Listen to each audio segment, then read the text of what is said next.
Dear students, आज हम topic पढ़ेंगे गैमेटोजेनेसिस। ये chapter number second in NCERT.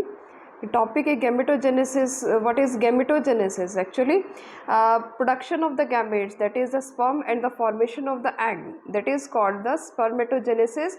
And oogenesis means formation of gametes, यानी गेमेटोजेनेसिस क्या होती है? गैमेटोजेनेसिस का मीन्स होता है formation of gametes. Two type के गैमेट्स होते हैं इन ह्यूमन बींग्स में। कौन कौन से? एक तो होता है sperms and second is the egg, यानी production of the sperm is known as the spermatogenesis and formation of the ovum it is known as the oogenesis. That's it. Now अब इस प्रोसेस को हम पूरा स्टडी करते हैं कि spermatogenesis क्या है और oogenesis क्या होता है। देखिए यहाँ पर आप देख सकते हैं, formation of the sperm is spermatogenesis and formation of the egg is the oogenesis. Firstly हम स्पर्मेटोजेनेसिस को डिस्कस करते हैं। Here it is a spermatogonia, it is the immature cell in the males. After the division of the mitosis division होती है and the cells are divided into the primary spermatocyte. अब देख सकते हैं यहाँ पर, यानी कि सेल्स जो है ब्रेक डाउन होकर 2 देन इनटू द 4 के अंदर ये क्या हो रही है? डिवाइड हो रही है। आफ्टर दैट मियोटिक डिवीजन होती है। मियोटिक डिवीजन प्राइमरी स्पर्मेटोसाइट्स में होती है और प्राइमरी स्पर्मेटोसाइट में होने के बाद ये सेकेंडरी स्पर्मेटोसाइट प्रोड्यूस करती है, that is the 23 in number. Now the number of the chromosomes become the 46 to 23. After the secondary meiotic division, the secondary spermatocyte converts into the spermatids. Okay, spermatids में देखिए यहाँ पे 23 number, chromosome number कितना है? 23 है। After the differentiation, ठीक है, after the differentiation it get converts into the spermatozoa which is also the 23 chromosome in number, यानी कि एन नंबर का होता है। यानी डिप्लॉयड से कौन सी कंडीशन आ गई? हिप्लॉयड की कंडीशन आ जाती है, तो इसको हम क्या कहते हैं? स्पर्मेटोजेनेसिस। देखिए यानी डेफिनेशन क्या हुई स्पर्मेटोजेनेसिस की? Formation of the sperms from the spermatogonia, it is called the spermatogenesis. Got it? And जो डायग्रामेटिक रिप्रेजेंटेशन है इसकी वो देख सकते हैं आप यहाँ पर। देखिए ये डायग्राम है इसका पूरा। It is the diagrammatic sectional view of the seminiferous tubules, ठीक है। एनलार्ज व्यू है ये सेमिनिफेरस ट्यूब्यूल का, देख सकते हैं आप यहाँ पर। It is formation that is a spermatogonium here. After this the primary spermatocyte यहाँ दिख रहे हैं, ये जो आपको राउंडेड सा स्ट्रक्चर दिख रहा है। प्राइमरी स्पर्मेटोसाइट के बाद देखिए सेकेंडरी स्पर्मेटोसाइट है। आफ्टर क्या है? स्पर्मेटिड की फॉर्मेशन है, जब ये एम्बेडेड है सर्टुली सेल के साथ, ठीक है, ये एम्बेडेड है, then it is called the spermatid. जब ये फाइनली रिलीज होता है that it is called the spermatozoa. Sertoli cell का काम क्या होता है? It provide the nutrition. Last video में हमने यहाँ पर पढ़ चुके हैं इसको। तो ये था diagrammatic sectional view of the seminiferous tubules, ठीक है। आफ्टर दिस दो डेफिनेशंस आती है, काफ़ी इम्पॉर्टेंट है ये एग्ज़ाम पॉइंट के लिए, that is a spermiogenesis and spermiation, ठीक है। देखिए ध्यान से देखिए, spermatids are transform into spermatozoa, यानी स्पर्मेटिड्स जब ट्रांसफॉर्म हो रही है किसमें? स्पर्मेटोजोआ में, then it is said to be the spermiogenesis.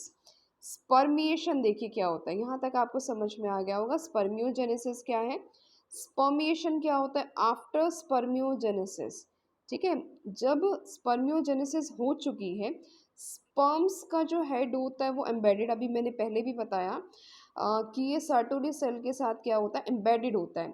और ये फाइनली जब रिलीज हो जाता है सेमिनिफेरस ट्यूब्यूल से, then it is said to be the spermiation, ठीक है। तो इस प्रोसेस को हमने क्या कहा? स्पर्मिएशन। दोनों डेफिनेशन एग्जाम के लिए काफ़ी इंपॉर्टेंट है, ठीक है।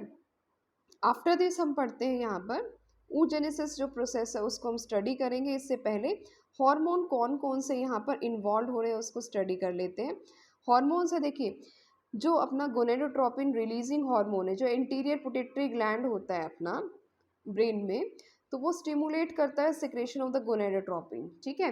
गोनेडोट्रोपिन्स को वो रिलीज करेगा, स्टिमुलेट करेगा। इसके बाद दो हार्मोन्स जो हैं FSH and LH, that is a follicle stimulating hormone and LH is the luteinizing hormone. तो ये दोनों फाइनली क्या होते हैं, रिलीज होते हैं. अब इन दोनों का वर्क क्या है. FSH जो होता है follicle stimulating hormone, it act on the Sertoli cell. Sertoli cell के ऊपर क्या करेगा, ये एक्ट करेगा and it stimulate the secretion of the some factor that is helpful in the spermiogenesis. जो किस में हेल्प करता है, स्पर्मियोजेनेसिस में. यानी कुछ फैक्टर्स जो ऐसे होते हैं जो उसके सिक्रेशंस में हेल्प करते हैं स्पर्मियोजेनेसिस की, तो उसमें ये हेल्प करेगा. एंड ल्यूटिनाइजिंग हार्मोन होता है LH हार्मोन. ये एक्ट किस पे करता है, लीडिंग सेल्स पे एक्ट करता है और ये स्टिमुलेट करता है एंड्रोजन. और एंड्रोजन्स क्या होते हैं, जैसे कि मेल्स में क्या होते हैं एंड्रोजन्स, टेस्टोस्टेरोन, एंड फीमेल्स में कौन से होते हैं, प्रोजेस्टेरोन एंड द एस्ट्रोजन्स. ठीक है, तो टेस्टोस्टेरोन किस में हेल्प करता है, secondary sexual characteristic feature of the mails में ये हेल्प करता है. ठीक है, तो ये हमने हार्मोन यहाँ पर इन्वॉल्व स्टडी किए. आफ्टर दिस हम स्टडी करेंगे oogenesis को. तो oogenesis से पहले ये डायग्राम हम देख लेते हैं. यहाँ पे diagrammatic sectional view of the ovary. Ovary का ये डायग्राम है, इसको एक बार स्टडी कर लेते हैं. देखिए ये है diagrammatic sectional view of the ovary. सबसे पहले देखिए यहाँ पर बना हुआ है primary follicle, then secondary follicles होते हैं यहाँ पर. इसके बाद टर्सरी फॉलिकल होता है जिसमें एंट्रम कैविटी देख सकते हैं. 14th डे पे क्या होता है, ओवम रिलीज हो जाता है. ओवम रिलीज होने के बाद कॉर्पस ल्यूटियम की फॉर्मेशन होती है.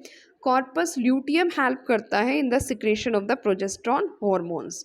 ठीक है, तो ये एक सेक्शनल व्यू है ओवरी का दिखा रखा है. इसको डिटेल में हम स्टडी करेंगे जब हम स्ट्रक्चर ऑफ ओवम को हम स्टडी करेंगे तब. तो उससे पहले हम पढ़ लेते हैं कि कौन प्रोसेस oogenesis क्या होता है. देन देखिए oogenesis का मीन्स होता है प्रोडक्शन ऑफ गैमेट्स है, लेकिन formation of the ovum that is called the oogenesis. इसमें फॉर्मेशन किसकी होती है, oogonia की फॉर्मेशन होती है. देखिए oogonia फीटल लाइफ में ही बनने शुरू हो जाती है, यानी कि जब बेबी अपनी मदर की यूट्रस में है तभी फॉर्मेशन होती है किसकी, oogonia की. माइटोसिस होता है, माइटोसिस होगा, प्राइमरी oocyte बनेगा. जब तक उसका बर्थ होता है तब तक उसमें क्या रहेंगे, प्राइमरी oocyte फॉर्मेशन रहेगी. ठीक है, यानी कि बेबी जब बर्थ होता है, फीमेल गर्ल यानी गर्ल का जब बर्थ होता है तो उसमें क्या होती है कंडीशन, प्राइमरी oocyte. और मदर के वूम में क्या होते हैं, उसमें oogonia यानी ओवरी दो जो होती हैं उसमें क्या होगा, oogonia. माइटोसिस होती है, माइटोसिस होने के बाद प्राइमरी oocyte बनती है. आफ्टर प्राइमरी oocyte, ठीक है, oocyte कब तक रहेगा, जब तक बर्थ है, चाइल्डहुड स्टेज तक, प्यूबर्टी तक. इन तीनों स्टेजेस में क्या है, फीमेल में प्राइमरी oocyte स्टेज रहेगी. ठीक है, फिर क्या होता है इसमें, फर्स्ट मियोटिक डिवीजन होती है. क्लियर, फर्स्ट मियोटिक डिवीजन होती है, देख सकते हैं आप यहाँ पर. ये सब क्या है, प्राइमरी oocytes हैं, birth, childhood and puberty stage तक. जैसे ही फर्स्ट मियोटिक डिवीजन होती है आफ्टर द प्यूबर्टी, यानी when the girl becomes 12 to 14 years, तो मिनार्क स्टेज होती है, यानी कि onset of the menstruation cycle. तब उसमें क्या होता है, सेकेंडरी oocyte की फॉर्मेशन होती है और साइड बाय साइड क्या है, प्राइमरी पॉलर बॉडी यहाँ पर बन जाती है, यानी कि फर्स्ट पॉलर बॉडी बनती है और ये क्या हो जाती है, डिग्रेड हो जाती है, डिस्ट्रॉय हो जाती है.